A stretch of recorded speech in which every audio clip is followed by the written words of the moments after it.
Yes. Hi, Honorable Dino. Mr. Nate, we're here. We're here. I look forward. I'm excited. Welcome to my humble abode. This is the office. This is where the magic happens. Yeah. Yeah. Yeah. First of all, I have to say it's an honor to actually have the opportunity to interview you. And I've heard you've had quite a busy day. It was a bit of a struggle to get you, but thanks for making time. You know, we say sometimes that it's self-inflicted. So whether I intentionally missed my flight yesterday or it was just a circumstance, but it was an early start to the day. Yeah. We were excited to do some cool stuff in AI, speak about for education with the task force. And now I'm here. So, yeah. Nice. How does your day look like? Like day to day, how does it look like? Do you have a normal 9 to 5? Yeah, so I was actually talking about that at lunchtime today. I'm not team 5 a.m. club. That's not me. I struggle. So I think because I go to bed fairly late, there's always readings to get on top of somewhere. Yeah. I sleep, I probably snooze like 20 times. So you'd find me snooze for like a whole hour. I'm that kind of person. But a normal day, I enjoy my first cup of coffee. Nice. I feel like that's important. I have a spot that they know exactly when they see me. So there's no time to really sit down and enjoy it, but on the go. Yeah. And then, a normal day, it's really just, we have 6 mandates, right? Let me try to take a step back. And so what one needs to be conscious of every day is, have I put in effort and been strategic around our 6 priorities? Yeah. Because you can't have days only focus on sport or education or young people or creative industry. So a normal day is a very long day. True. Do you have a sleep target, at least 8 hours, 6 hours of sleep a day, or no? Yeah, that in theory, that sounds very nice, right? In reality, it's probably like midnight. And then it's like 6:30 to 7 waking up. So I don't know about the sleep target, but my former boss, Dr. Uwanja, she used to tell us, I think to this day, she'll grind like crazy in the week. Yeah. And then Sunday, she'll catch up all those hours and be a complete mummy or zombie. Yeah. And then the batteries are fully recharged for Monday. So I think I'm probably stealing a bit from that idea of pushing, and then come Saturday or Sunday, but then you find yourself with stuff to do. Yeah. So you don't recharge properly. But that's pretty much the hours. There's never enough hours in a day. Yeah. That's true. Okay. I like what you said about you have 6 mandates every day. It just reminded me something about signal versus noise, which used to be Steve Jobs' sort of mantra. So he would select certain things a day. So those things have to be done before he moves to something else. So that's when you mentioned that, I was like, oh, that's a really good thing if someone were to note that. Yeah. I want to go back before we get ahead of ourselves. I want to start from the beginning, because we always see Honorable Dino everywhere. Just call me Coach. Coach. Yeah. Okay. Call me Coach. She called me Coach. That's nice. Coach. Yeah, Coach Dino. But we don't know necessarily the background story. How were you in the very, very early stage? How were you in high school? Yeah. How was Coach Dino in those early days? Days? Sure. That's a loaded question, right? And so in all honesty, my upbringing has kind of created who I am today, and I think the same could be said for most people. So you are a product of what you were used to. So humble beginnings, I think. A proud graduate of public school. Went to Emma Wagenoot for primary school. Went to Delta Secondary School for high school. Took football quite seriously. So really, you find me on the field pretty much every day. So it wasn't academically too strong, but I think I just didn't give enough focus and attention to it. And was fortunate and privileged enough to spend a year overseas after school. It's this working holiday things. I don't know if it's still a thing, but it used to be a thing. Came back after 1 year to UNAM and started with my bachelor in business administration. In my second year, I was always passionate about coaching, football coaching. So started coaching at the school, St. George's. And the principal one day said, you know what, you're studying? I said, we're doing major in entrepreneurship.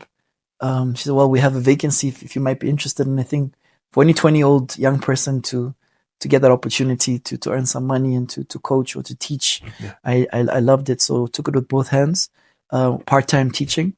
And, fast forward, joined Old Mutual, spent close to a decade at Old Mutual, different roles, doing different things. But, in my last year or two at Old Mutual, did my master's in entrepreneurship and new venture creation, at WITS.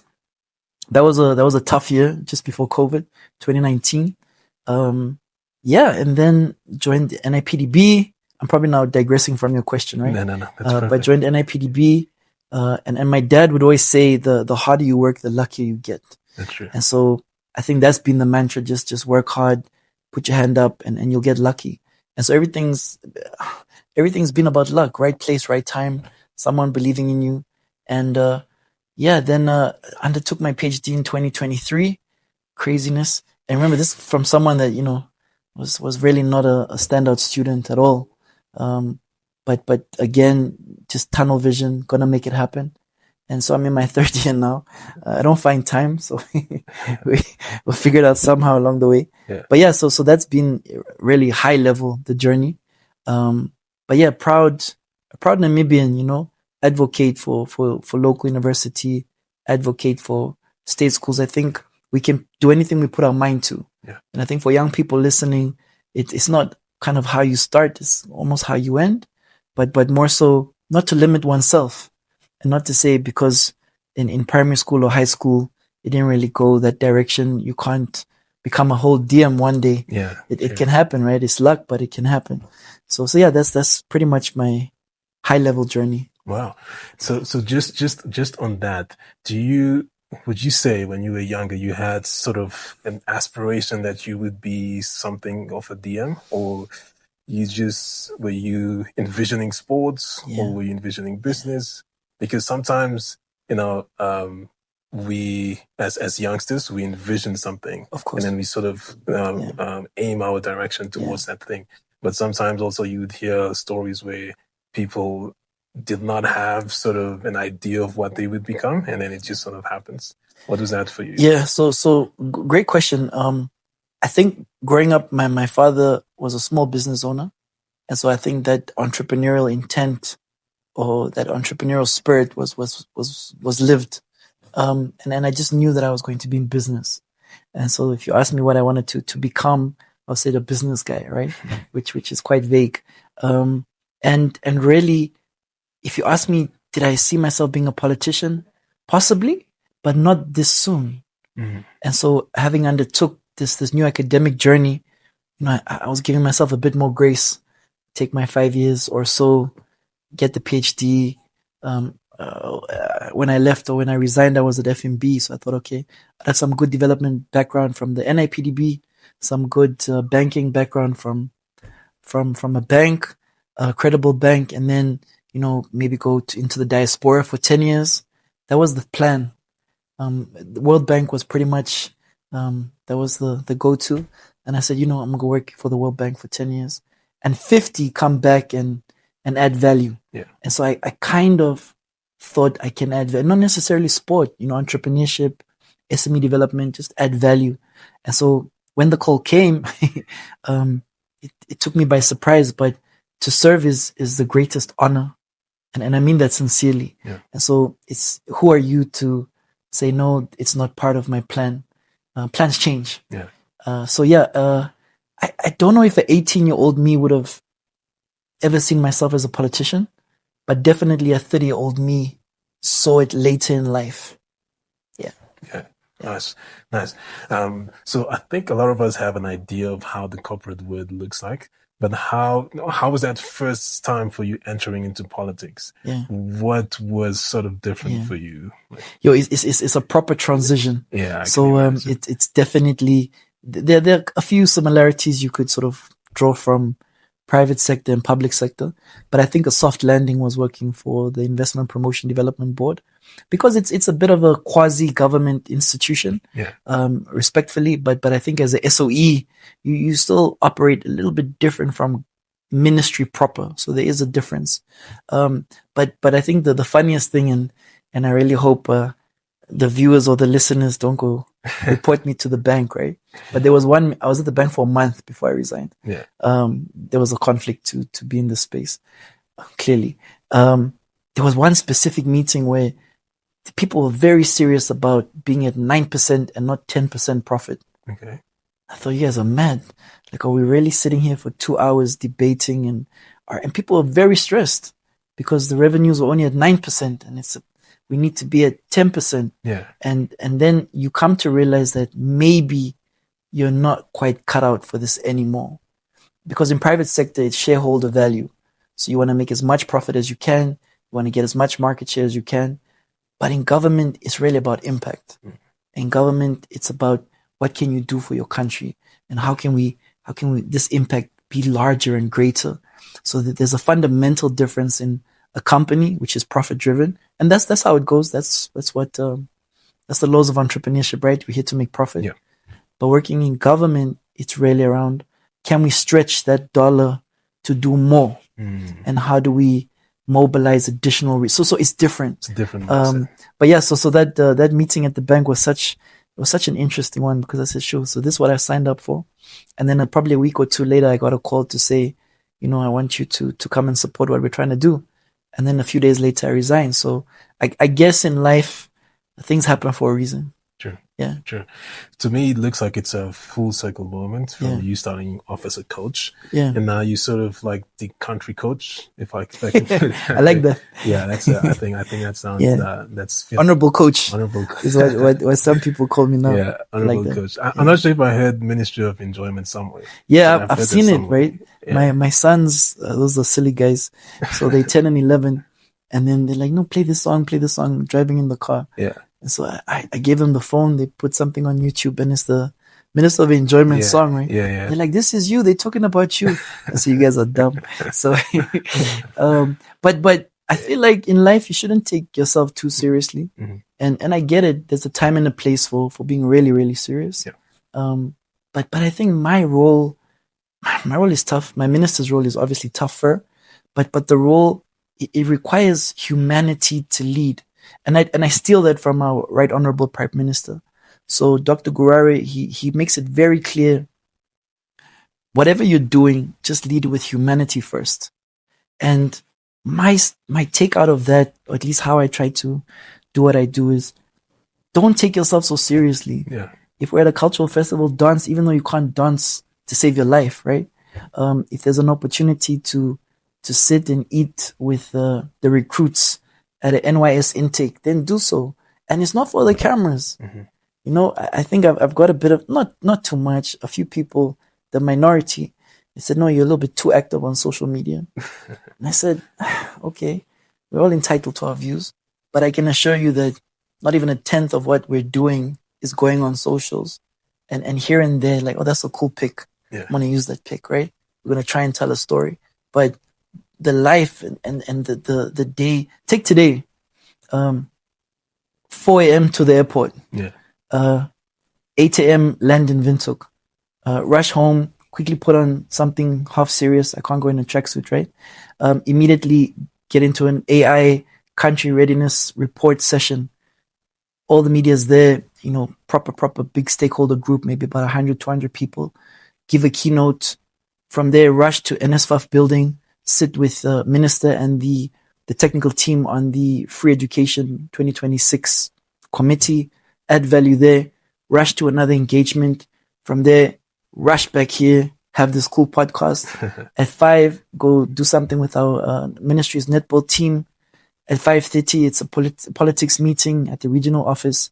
At 8:30, there's another online meeting. But today, I think I posted a picture now. Somebody sent me a picture of a tree that I planted in Ohangwena. And that was my post. Wow. So it's like, no, we planted a tree like 2 weeks ago. So it's not trying to say, oh, I'm busy, look what we're doing. No. And, humanity first, humility, those are qualities that I would want to be remembered by. And it's not a brand. We're not trying to build a brand. We're just trying to be authentic. And so it comes back to when you said, no, the Minister of Enjoyment. I'm going to try and enjoy this, but I can assure anyone that we're working damn hard. Yeah. Like hard work never killed nobody. you can't go to bed at night as a politician, as someone responsible for a mandate, thinking we've done enough. What is enough? Enough is every young person employed. Enough is we have no poverty in country. Maybe you could say we've then done enough. But until such time, there's no such thing as we've done enough. Okay, so I'm probably repeating myself, but try your level best, work as hard as you can, not limit oneself, do as many things. I can be a coach, I can be a dad, I can be a father, or dad, father, same thing. I can be a husband, I can be a son, I can be an employee, I can be a leader. There are many things we can do, and the same goes for all of us. So that's why I don't do 5 a.m. club. I like that. I can see you have the passion in you. It comes naturally. And also, like, with politicians, let me say, we're politicians, my guy. We're politicians, Okay, maybe I can say that. With politicians or people that have suits most of the time, it can be a little bit difficult to see the fun in the work because, like you mentioned, it's back to back. I don't think I've ever given a boring speech. No, you haven't. And I'm not trying to shut up my speeches, right? No, you haven't. People always laugh. But I can't just give good morning, allow me to acknowledge, and then speak for 30 minutes. Yeah. And I respect my leaders. Please, I respect my elders. I respect all of our seniors. Yeah. But I am saying I was not brought into this role to follow the status quo. Her Excellency did not think of every one of the 3,022,000 Namibians. Who can we make a DM that can add value and that is passionate about young people, that really can do a bit more in the education space, which is huge, that love sport and can add value in creative industry. So I'm not trying to say there aren't better people. There are tons of way more learned, passionate Namibians. But honestly, if my being in this role is to add value and to not take life too serious and wear sneakers with the suit when you can, right? Yeah. And make fun of opposition in parliament and try to enjoy what you're doing, then that's what we're gonna do. I'm not gonna be in this role hating what I do. I'm not looking at a glass half empty. I'm not a pessimist thinking everything is broken. There's such a misplaced narrative in country that what has this government done since independence? That's the craziest thing I've ever heard. Sure. We've done a million things. I could speak that one. I can speak on hours.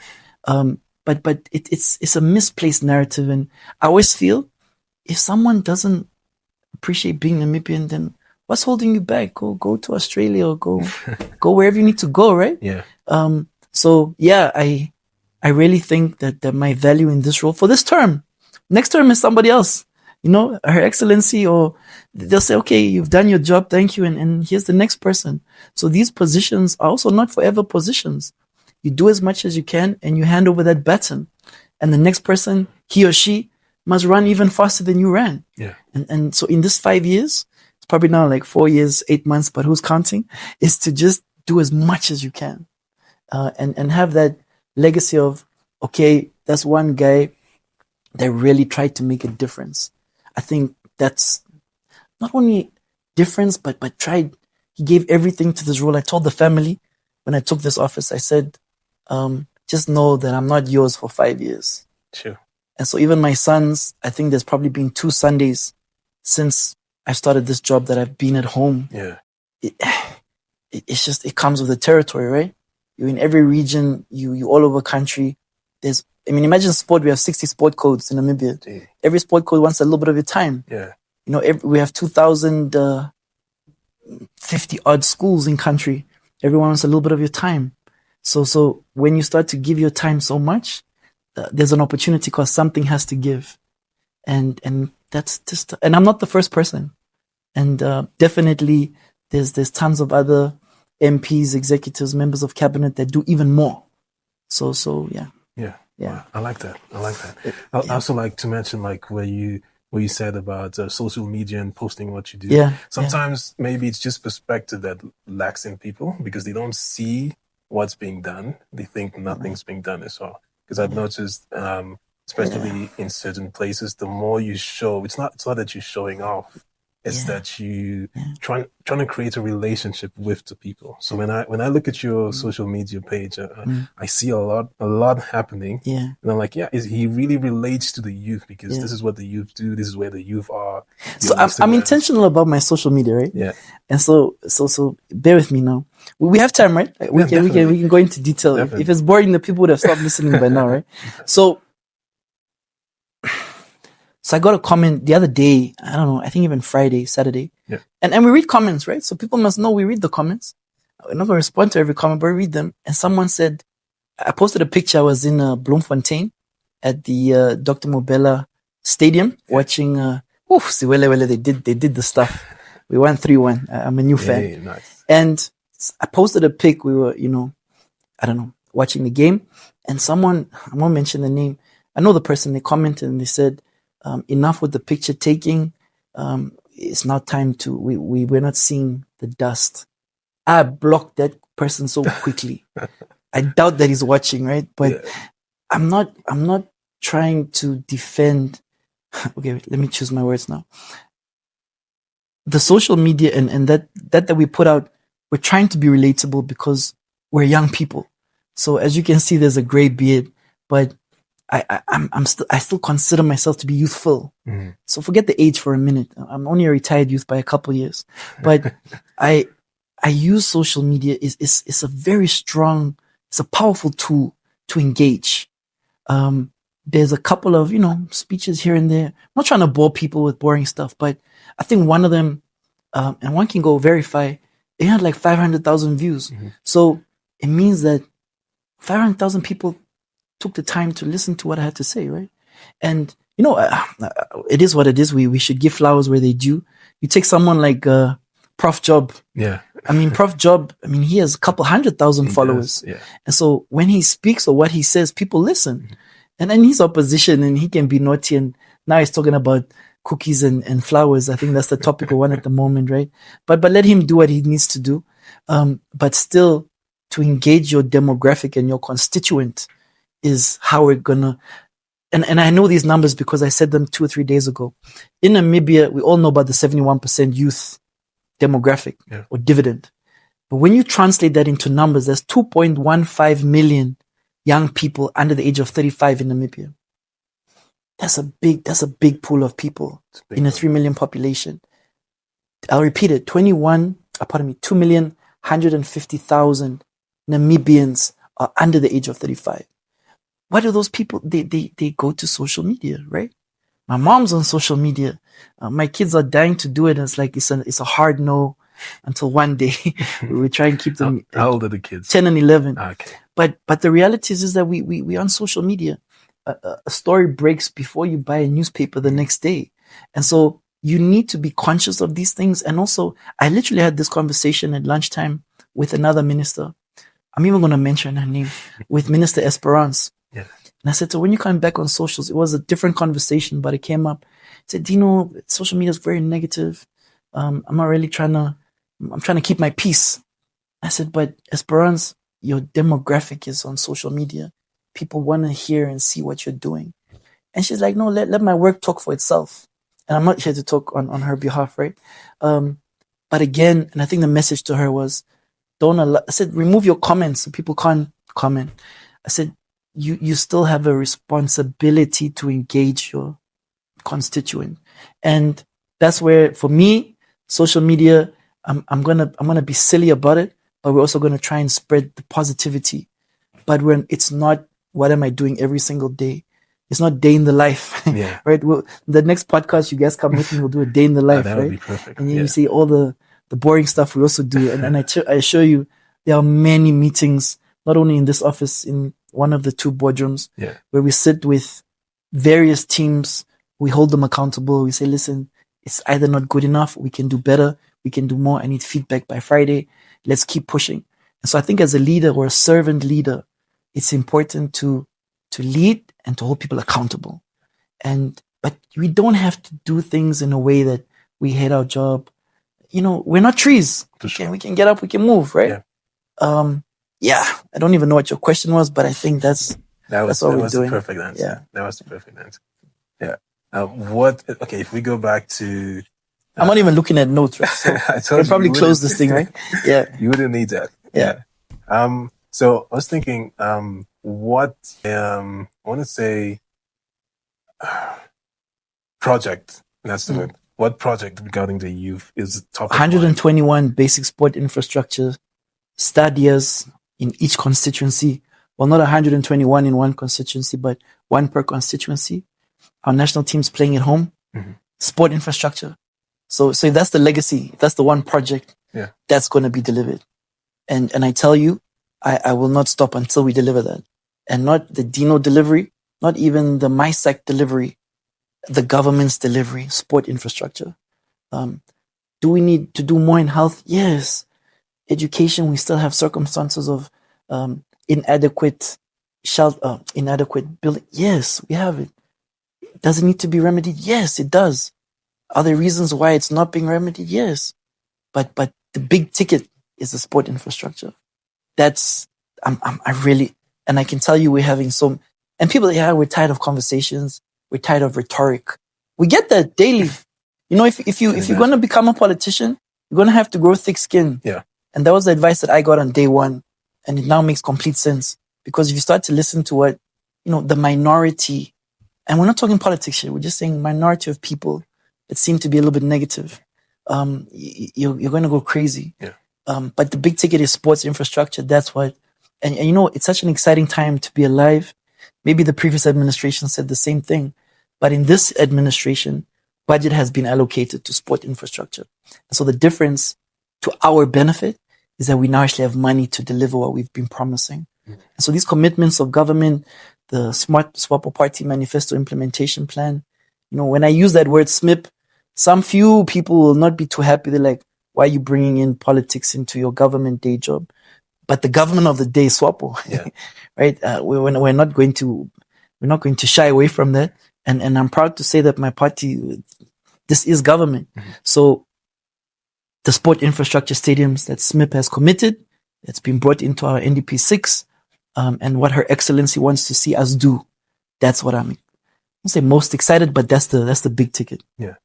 Yeah. Has there been any sort of personal stories that you've encountered with people on the ground that have sort of given you motivation to keep doing this? Sure. There's a number of messages that I get, just people saying they appreciate what you're doing.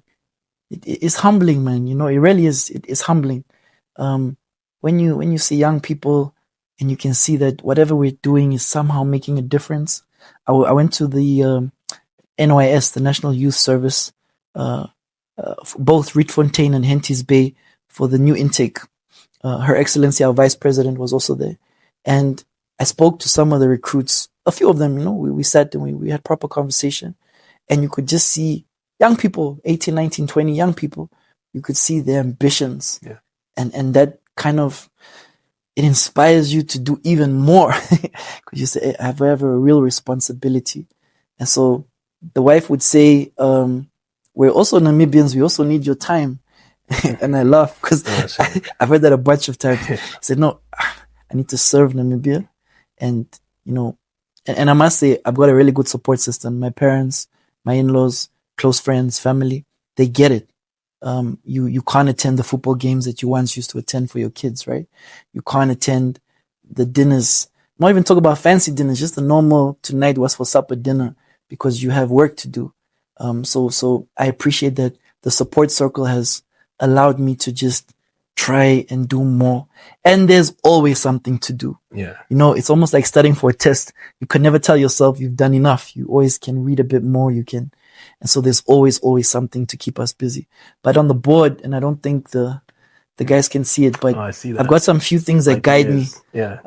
I'll make it fancy for your next recording, right? Yeah. But there's a few guiding principles that say, are we doing enough for this demographic? Are we trying to achieve this big ticket item? And you must be guided by something in life. That analogy of if you don't know where you're going, you'll go anywhere, right? So we need to know what are we trying to achieve.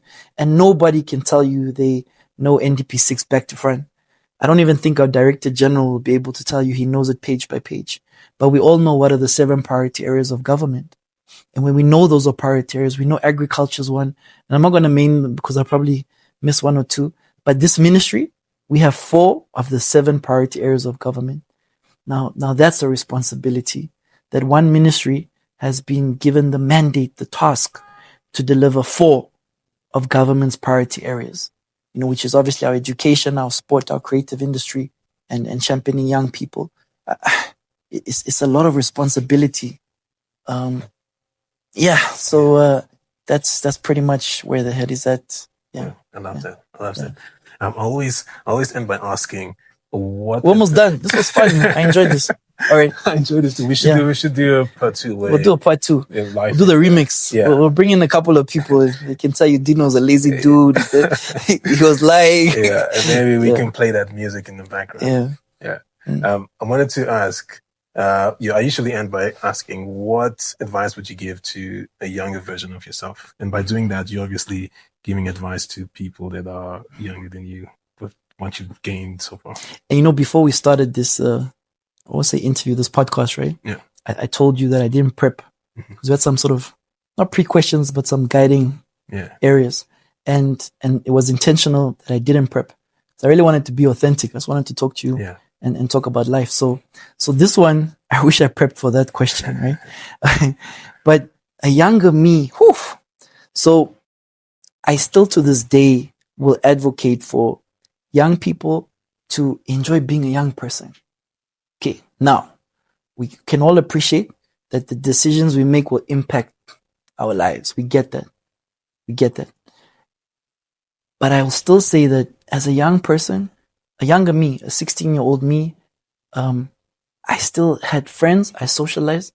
It didn't mean I went out every night. Didn't mean weekends I tried to do underage drinking. No. But I still was a young person. I enjoyed my football too much. Not too much. I really enjoyed, and I still kept academically. You have to put in the hours. You have to study. You get over the line. It didn't mean I failed things, but I was no straight A student, right? And so if I could tell a younger me, if I could just give like 1 or 2 points, I would say there was this very naughty joke. It was a bad joke. I didn't like it. And I'll share it today. I haven't spoken about this probably since high school. Yeah. We had, it's probably the same for the young people, right? You had choices of subjects. And so there was one which was, I think, history, geography, and something else. Can't remember the third one. And the guys made fun. They said, those are the NDF subjects. So, you can either do like the science stuff or the business stuff or the NDF stuff. Yeah. And so I did chemistry, biology. I respect everyone that enjoys that, right? That's your direction. Love it for you. It wasn't for me. But I chose those subjects. Obviously, business was one. I don't think we had entrepreneurship back then. Languages, whatever. But I didn't do history. And I actually wanted to do history because it was more around what your peers would think of you. And so I'm giving an example, but I'm trying to tell a story now. Don't allow peer pressure to narrate what choices you're going to make. Don't allow it. Oh, you want to study the NDF subjects, you're going to end up as a recruit in the NDF. What's wrong with being in the NDF, right? You can aspire to be a major general. Yeah. And be leading tens and tens of thousands of people. So I don't think I was ever guided by peer pressure. I wasn't. But the message to a younger me or any young person listening is enjoy being a young person, but also don't allow peer pressure to, and don't limit yourself. I had a conversation last week. They were talking about bringing psychometrics into school so it can guide you about your career path. I hate it. And I'll say it publicly, I don't agree. Yeah. Because imagine someone told me at 16 or 15, hey, your grades aren't looking so fresh. I think you need to maybe go this career path. I'm a PhD candidate. I've had some really good gigs. I've led big teams and I have a lot of responsibility now. But if I did a psychometric in high school, it would have told you a different story about Dino. And so I think, in summary now, it's to not be or to be limitless, right? That's the message. If a young person nothing is the end of the world. The sun is going to come up tomorrow. The chapters in our personal books, some are longer, some are shorter, some are more impactful, some are boring. But there's a new chapter. There's the next chapter. And my last thing, and I'll mention his name, our governor of our central bank, Mr. Gavachap. When I was a young boy, he said to me, education emancipated him. Maybe he used different words, right? But my takeaway from that conversation, which I remember till today, was empower yourself with education. Excuse me. And so I would say, by me going back to school, I didn't enjoy going back to school. I don't think anyone really, really loves going back to school, but you do it, and I did it to have more opportunities. And I can assure you, if I didn't, I would not be sitting in this chair today having this conversation. So yeah, that's the message to a younger me. Yeah. And to young people listening, don't take life too seriously. You're gonna just be young, enjoy your life, but don't make stupid decisions if you don't have to. And even if you've made a stupid decision, it's not the end of the world. Mm-hmm. The sun's gonna come up tomorrow. We're gonna fix it. Yeah, perfect. Thank you. I love the energy. I love the passion. Cool. I think you are a very sort of like good example to what the youth should be aspired to be in this day. So I think I would share. We don't need young people to aspire to be very rich. No. You know, and as young people, did we have role models? Or role models, guys driving fancy cars? Yeah. And if we can break that cycle and to inspire younger people by just being good people. You know, my dad would always tell me, just be a good person. Yeah. You don't have to be too church going, respectfully. You don't have to claim, just be a good human being. And let's inspire young people by just saying, hey, I see myself in that person, right? And money does not equate to happiness. I got some, and I know you were done, you were winding up, right? Yeah, but I think, you know, some few people might have seen a front page headline, which was a naughty headline by that newspaper, but it is what it is. And so even some close friends said, dude, are you really taking a proper salary cut? And I said, yeah. I said, but we're still not going hungry. I said, and if I can add value, do you get this opportunity to add value? I said, no, you don't. So you have to, so being guided by money, I almost want that to be the final part of this conversation. Yeah. We need to live out our passions, and not everyone is fortunate enough to live out their passion. And I know for a fact that my passion is adding value, and I love Namibia, just like you love Namibia. Yeah. But now let me add more value to Namibia. So I agree with you. If young people are watching, they're like, Dino's talking nonsense. The guy should cut his hair. Let that message be that we don't have to be inspired by someone with the fanciest car. That's not what we want to aspire. But someone that really can advocate with purpose. Those are the people we should say, wow. Right Honorable Prime Minister Gurare, an amazing man. Her Excellency Dr. Netumbo Nandi Ndaitwa, a fierce leader. Those are people we should aspire. And not everyone should aspire for politics, right? Yeah. Being the very best teacher, letting your students pass with amazing mark. Do you remember what you did in grade 12 in science class?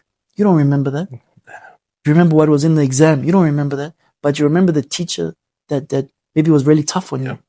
You remember that teacher, you say, wow, that person, looking back now as an adult, sure, that person really cared about me because that's why they stretched me. That's why they gave me tough time. Those are the things we remember. Okay, I promise I'm done. This is great. I can't even stop you. I'm done. Thank you, Coach Dino. Yeah. This was perfect. Thank you very much. The time. Appreciate it.